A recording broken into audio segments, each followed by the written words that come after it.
അദ്ദേഹത്തിനെ ആദ്യമായിട്ട് ഞാൻ പരിചയപ്പെടുന്നത് 1980 ഏപ്രിൽ മാസം 10-ാം തീയതി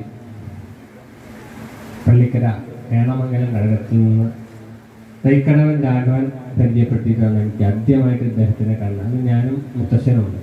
അപ്പോൾ വിഷയം ഈ ക്ഷേത്രത്തിലെ അന്ത്യത്തിരിയുടെ സ്ഥാനത്തേക്ക് ഇദ്ദേഹത്തിനെ നിയോഗിച്ചാൽ എന്താണ് എന്നുള്ള ഒരു വിഷയം പറയാൻ വേണ്ടിയിട്ടാണ്. അതിനു മുമ്പ് ഞാൻ കേണമംഗലത്ത് പോകലുണ്ട്, ഇദ്ദേഹത്തിനെ കാണാറുണ്ട്, അത് അടുത്ത് വരികയില്ല. അതിനുശേഷം ഇദ്ദേഹം ഈ സ്ഥാനം വഹിച്ച് ഇവിടെ വന്നു.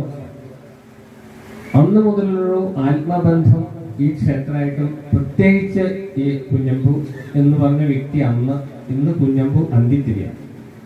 ഞാൻ ഇന്നും ഇടയ്ക്ക് ഈ ബന്ധങ്ങൾ പുതുക്കാനായിക്കൊണ്ട് ഇടയ്ക്കിടയ്ക്ക് ഇതിലേ വരും. ക്ഷേത്രം തുറന്നിട്ടില്ലെങ്കിലും